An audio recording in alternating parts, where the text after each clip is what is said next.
வணக்கம். இது உங்கள் பிளாக்ஸி. நான் நேத்தே ஒன்று பதிவு செஞ்சிருந்தேன்.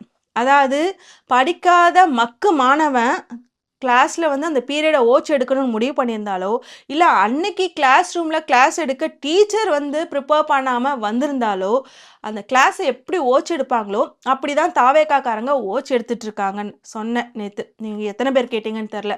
வீடியோ சரியாகவே போகலை. நம்மளோட வீடியோஸ் இப்போ வந்து சரியாகவும் போக மாட்டேங்குது. வாய்ஸ் ஆஃப் காமனா யாருன்னு தெரில. அவ்வளோ தூரத்துக்கு நம்மளுக்கு சப்ஸ்கிரைபர்ஸ் யாரும் இல்லை தான். இருந்தாலும் முதல்ல சின்ன சின்ன யூடியூபர்ஸாக வந்து அடித்து தூக்கிடலான்னு முடிவு பண்ணிட்டாங்களா என்னன்னு தெரில. வெறும் 200 கிட்ட தான் வந்து 2 வீடியோஸ் கிட்ட போயிருந்துச்சு. சரி, எனிவேஸ் இதான் நான் சொல்லியிருந்தேன். அதையே வந்து சட்டசபையில் இன்னைக்கு அந்நியார் அவர்கள் பதிவு செஞ்சுருக்கிறாங்க. என்னன்னு கேட்டுட்டு வந்துருங்க.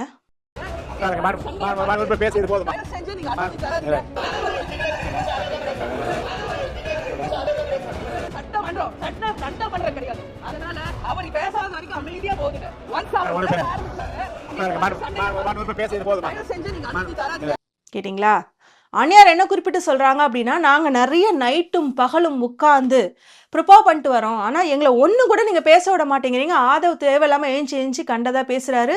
சபாநாயகர் அவரை பேச விடாதீங்க. தேவையில்லாமல் வந்து பிரச்சனையை உண்டு பண்ணி ஒரே வந்து சண்டை போட ஆரம்பிச்சிடுறாங்க. அப்புறம் அன்னைக்கு சட்டமன்றம் முடிஞ்சிருது அப்படின்னு.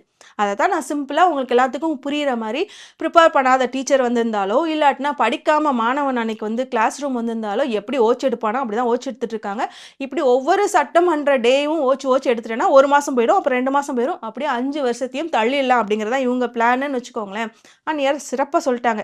அந்நியார் அவர்களே, நீங்கள் ப்ரிப்பேர் பண்ணிட்டு வரீங்க அப்படின்னா உங்களுக்கு மக்களுக்கு ஏதாவது செய்யணும்னு ஆசை இருக்குது. பழங்கதையை பழைய ட்ரௌசரை ஆர்எஸ்எஸ் ட்ரௌசரை எதுக்கு இவன் கிழிச்சிட்டு இருக்கான் அப்படின்னு உங்களுக்கு கோபமும் இருக்குது. இப்போ என்ன நடக்கணுமோ அதை பேசுடா அப்படின்னு உங்களுக்கு கேட்கணும் போல இருக்குது. கரெக்டு தான். ஆனால் நீங்கள் ப்ரிப்பேர் பண்ணிட்டு தான் வருவீங்க. அவனுங்க அப்படி தான் வரப்போகிறாங்க. கடைசி வரைக்கும் 5 வருஷத்துக்கு இப்படி தான் வரப்போகிறாங்க. கிழிஞ்ச ஆர்எஸ்எஸ் ட்ரௌசரை தூக்கிட்டு. சரி, இப்போ கிழிஞ்ச ஆர்எஸ்எஸ் ட்ரௌசர் என்னன்னு பார்க்கணும்ல. இப்போ கிழிஞ்ச ஆர்எஸ்எஸ் ட்ரௌசர் என்னென்னு பார்க்கணும்ல. ஆதவ் அப்படி தூக்கிட்டு வந்த அந்த ஆர்எஸ்எஸ் கிழிஞ்ச ட்ரௌசரில் முதல் விஷயம் என்ன அப்படின்னா, திமுக வந்து காலனி அப்படிங்கிற பேரை மாற்றிட்டீங்க, பேரை மாற்றினா மட்டும் போதுமா அப்படின்னு கேட்குறாரு. அதே ஆதவர்ஜனா என்ன சொல்கிறாரு தெரியுமா? நாங்கள் ஆதி திராவிட நலத்துறையாக இருந்ததை சமூக நீதித்துறையாக மாற்றிட்டோம். சாதி அடையாளங்கள் சாதி பெயர்களை எதுவுமே இருக்கக்கூடாதுங்கிற முயற்சியில் தான் நாங்கள் இது செஞ்சுருக்கோங்க.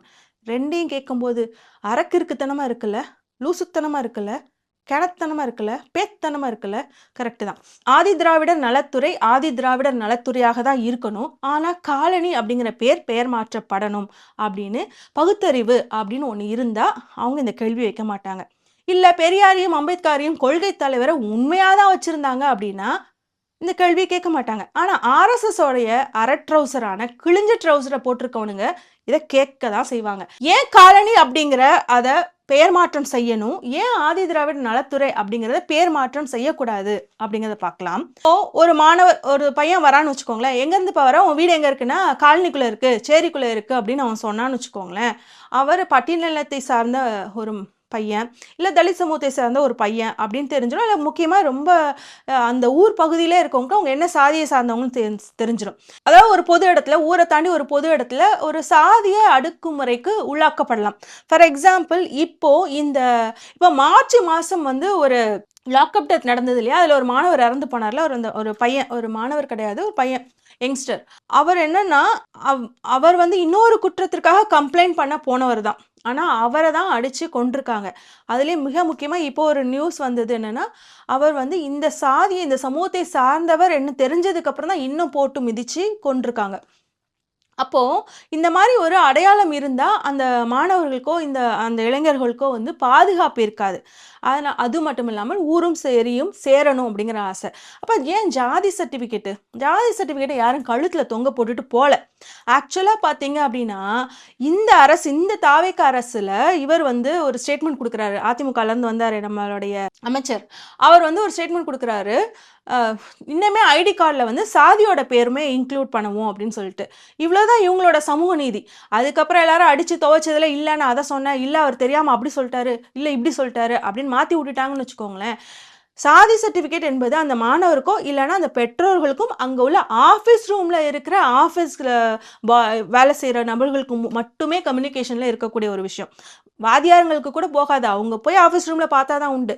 அந்த அளவுக்கு அது க்ளோஸ்டு சர்க்கிள்குள்ளே மெயின்டைன் பண்ணி அவங்களுக்கான அந்த ஃபீஸோ கன்செஷன்ஸோ எல்லாமே வந்து அனுபவிக்கிறதுக்காக அது கொடுக்கப்பட்ட ஒரு விஷயம்.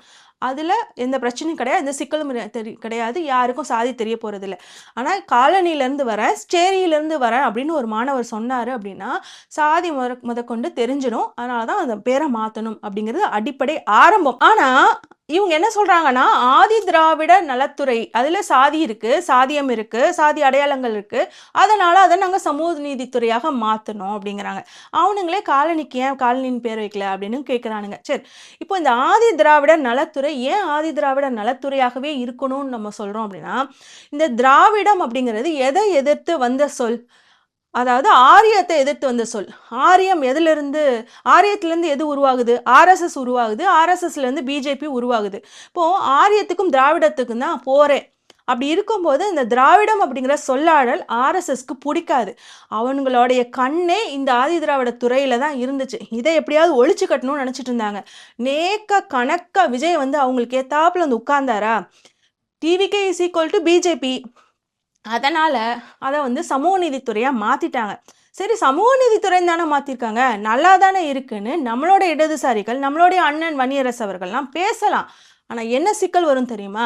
இன்னைக்கு சமூக நீதித்துறைன்னு கொண்டு வருவாங்க, நாளைக்கு சமூக நீதினா இடபிள்யூஎஸ் கொண்டு வந்த மாதிரி அதுவும் தானே அந்த மக்களும் பாதிக்கப்பட்டிருக்காங்கல்ல. அது என்ன, ஆதி திராவிட மாணவர்களுக்கு மட்டும் அம்பேத்கர் அயலக மேல் படிப்பு உதவித்தொகை திட்டம் அதை கொண்டு வந்து மற்ற மாணவர்களுக்கும் கொடுங்க.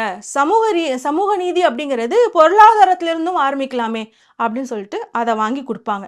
இதுதான் நடக்கும். இந்த நகர்வுக்கு தான் கொண்டு போவாங்க. இந்த நகர்வுக்காக தான் அவங்க ஆதி திராவிடம் அப்படிங்கிற பேரை தூக்குறாங்க. அவங்களுக்கு திராவிடம் அப்படிங்கிறது பிடிக்காது, அதை தாண்டி இந்த பிளானும் இருக்கு. இதுக்கு தான் அது பேரையே மாத்துறாங்க.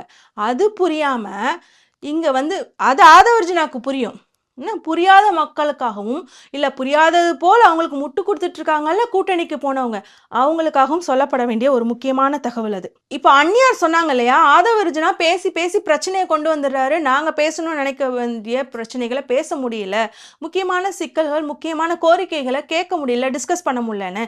அதுதான் அவங்களுக்கு வேணும். அதுலேயே முக்கியமாக இன்னைக்கு பார்த்தீங்க அப்படின்னா ஐயோ ஆதி திராவிடர் மக்களுக்காகவும் அந்த மக்களின் நலனுக்காகவும் தாவேக்காதான் அப்படியே தாரை பார்த்து உட்கார்ந்துருக்க மாதிரி அப்படியே பேசுறது. என்ன அது செஞ்சீங்களா, இது செஞ்சீங்களா, இதை பேர் மாத்துறீங்க, அதை பேர் மாத்துறீங்க, அந்த பெண்களுக்கு என்ன பண்ணீங்க, இது பண்ணீங்கன்ட்டு ஒச்சோ. இதெல்லாம் எதை மறைக்கிறதுக்கு அப்படின்னு பார்த்தீங்கன்னா, திருப்பூரில் நடந்த அந்த ஆணவ படுகொலையை மறைப்பதற்காகவும், இப்போ மலேசியால இருந்து அந்த தலித் மாணவர் எனக்கு காசு கொடுக்கலன்னு சொல்லிட்டு பேசிட்டு இருக்கிறாரு இல்லையா, அந்த அவ பேரை மறைப்பதற்காகவும் 364 மாணவர்கள்ல 316 பேர் வெளிநாட்டுக்கு போக முடியாம இப்ப இருக்காங்க இல்லையா, அதை மறைக்கிறதுக்காகவும் தலித்துக்கு நாங்க தாங்க, எங்களை விட்டா யாருங்க அப்படின்னு வந்து கொடை பிடிச்சிட்டு இருக்காங்க. அதுல அடுத்தபடியாக கேஸ்ட் சர்வே, இதை மகாராஷ்டிராவில் எடுத்துட்டாங்க, கர்நாடகாவில் எடுத்துட்டாங்க, அங்கே எடுத்துட்டாங்க, இங்கே எடுத்துட்டாங்க. ஏன் வந்து திமுக அரசு இந்த கேஸ்ட் சர்வேயை எடுக்கலை அப்படிங்கிறத ஆதவர்ஜினா பேசுகிறார். நான் மறுபடியும் சொல்கிறேன், இது ஆர்எஸ்எஸோடைய கிழிஞ்ச பழைய ட்ரௌசர். ஏன்னா இந்த கேஸ்ட் சர்வே நீங்கள் எடுத்தீங்கன்னா பணம் மட்டும்தான் வீரியமாகும். இதை ஸ்டாட்டிஸ்டிக்கல் டேட்டாவோட, கேஸ்ட் பேஸ்ட் ஸ்டாட்டிஸ்டிக்கல் டேட்டாவுக்கு என்றைக்குமே இணையாகாது. அந்த கேஸ்ட் பேஸ்டு ஸ்டாட்டிஸ்டிக்கல் டேட்டா வச்சு நீங்கள் ஏதாவது ஒரு ஸ்கீம்ஸ் கொண்டு வரணும், திட்டங்கள் கொண்டு வரணும், கன்கரண்ட்டோ இல்லை ஸ்டேட்டோ கொண்டு வரணும்னு நினச்சா கூட கொண்டு வர அனுமதிக்க மாட்டாங்க. யூனியன் கவர்மெண்ட் அதை உடச்சி விட்ருவாங்க ஈஸியாக, இந்த சர்வே செல்லுபடி ஆகாது அப்படின்னு சொல்லிட்டு. அதற்கு உதாரணமாக தான் வந்து பீகார்ல எங்கேயோ வந்துட்டு அது மாதிரி நடந்துச்சு. சரி, அது நடக்கலை, எனக்கு இப்போ ப்ரூஃப் எல்லாம் மறந்துடுச்சு, அதை விட்டுருங்க. ஆனால் சர்வேங்கிறது என்ன, இப்போ ஏதாவது ஒரு சர்வே எடுக்கிறாங்க அப்படின்னா 100 மக்கள் இருக்காங்கன்னா அங்கே 10 பேர்கிட்ட மட்டும்தான் கேள்வி கேட்பாங்க. அது ஆக்சுவல் ரிப்போர்ட்டாவோ ஆக்சுவல் ஸ்டாட்டிஸ்டிக்கல் டேட்டாவாகவோ கணக்கில் எடுத்து கொள்ளவே முடியாது.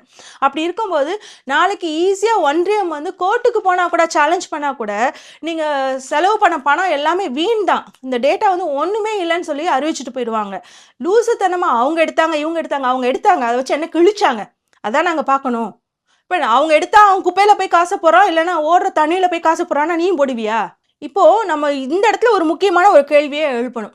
அதாவது எம்ஜிஆரும் ஒன்றும் செய்யலை, காமராஜர் ஐயாவும் ஒன்றும் செய்யலை, கலைஞரும் ஜெயலலிதா அவர்களும் ஸ்டாலின் ஐயாவும் யாருமே வந்து ஒண்ணுமே செய்யல அப்படின்னு போற போக்குல சொல்லும்போது நம்ம கேட்க வேண்டிய கேள்வி என்ன அப்படின்னா, ஆட்சிக்கு எப்படி வந்தீங்க? எம்ஜிஆர் ஆட்சி கொடுப்போன்னு வந்தீங்க. அப்ப என்ன இதுக்கு எம்ஜிஆர் ஆட்சி கொடுப்போன்னு சொல்லி வந்தீங்க? ஆதி திராவிட பெண்களுக்கு அவர் ஒண்ணுமே பண்ணல அப்படின்னா நீங்க எதுக்கு அவருடைய ஆட்சி கொடுப்போன்னு சொல்லிட்டு வந்தீங்க? வேற யாராவது பெட்டரா யோசிச்சு சொல்லியிருந்துருக்கலாம்ல, சொல்ல முடியலையா? சரி, இப்போ இந்த மதிய உணவு திட்டம் அப்படிங்கிறது மெட்ராஸ் பிரசிடென்சியா இருக்கும்போது நீதி கட்சி வந்து ஒரு சில பள்ளிகள்ல கொடுத்தாங்க, அது விட்டுருங்க.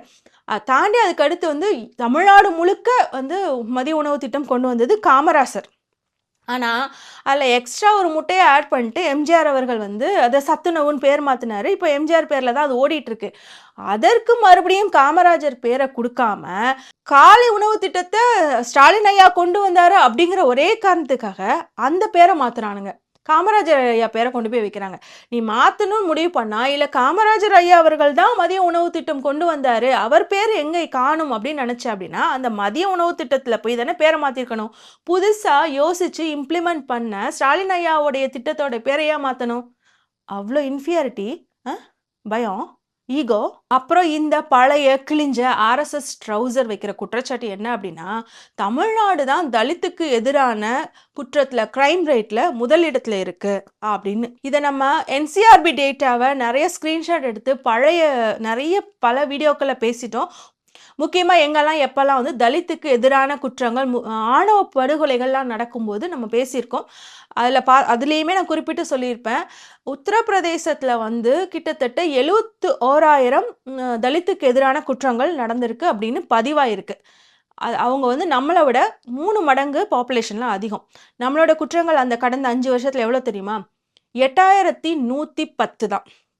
அதாவது நம்மளை விட அவங்க 3 மடங்கு அப்படின்னா எவ்வளோ தூரத்துக்கு இருந்திருக்கணும். ஆனால் நம்மளை விட அவங்க 9 மடங்கு அதிகமாக குற்றங்கள் அங்கே நடந்துட்டுருக்கு. அதுக்கப்புறம் வந்து மகாராஷ்டிரா, அப்புறம் மத்திய பிரதேஷ், பீகார், ராஜஸ்தான் தான் 2வது இடத்துல இருக்குது. இதை குறித்து பெண்களுக்கு எதிரான குற்றங்கள் அப்படிங்கிறதையும் நான் ஒரு வீடியோவில் பதிவு செஞ்சுருக்கேன். இதே ஸ்டேட்டு தான் வந்து முதல் 5 இடத்துக்கு வரும். பெண்களுக்கு எதிரான குற்றத்தில் முதல் 10ல் கூட தமிழ்நாடு இல்லை. சரி, இதில் பார்த்தீங்க அப்படின்னா இதில் எத்தனாவது இடத்துல இருக்கோன்னு எனக்கு மறந்து போயிடுச்சு. பட் நம்மளுடைய கவுண்ட் அப்படிங்கிறது 8110 தான். அங்கே 71,000 பார்த்துக்கோங்க எவ்வளோ தூரத்துக்கு நடந்துட்டுருக்கு. ஆனால் எவன் போய் என்சிஆர்பி டேட்டாவை செக் பண்ண போகிறான்? ஒரு வேளை செக் பண்ணிவிட்டு 2 நாள் கழித்து வீடியோ போட்டாங்க அப்படின்னா அவங்களுக்கு சொல்கிறதுக்கு ஒரு பாயிண்ட் இருக்குது. என்ன பாயிண்ட் தெரியுமா சொல்லுவாங்க? குற்றங்கள் பதிவு செஞ்சாதானங்க என்சிஆர்பியில் போய் ஏறும், குற்றங்களை இவங்க பதிவு செய்யலை திமுக அப்படிம்பாங்க. நல்லா நோட் பண்ணிக்கோங்க, கண்டிப்பாக அதை தான் சொல்ல போகிறாங்க. ஆனால் இதுக்குமே நம்ம வீடியோ போட்டு முன்னவே சொல்லியிருக்கோம், இவங்க ஆட்சிக்கு வர்றதுக்கு முன்னாடியே ஏன் வந்து தமிழ்நாட்டில் குற்றங்கள் அதிகரிக்கிற மாதிரி தெரியுது அப்படின்னா, ஆக்சுவலாக இப்போ தான் இந்த திமுக அரசு தான் வந்து எல்லா குற்றங்களையும் பதிவு செய்யுது அப்படின்னு பதிவு செஞ்சுருக்கோம். ஆனால் அது இல்லைன்னு மறுபடியும் வந்து பேசுவாங்க. அப்புறம் உட்காந்து நம்ம எல்லா டாக்குமெண்ட்ஸை ரெஃபர் பண்ணி இன்னொரு வீடியோ போடணும். சரி, அது அப்புறம் பார்க்கலாம்.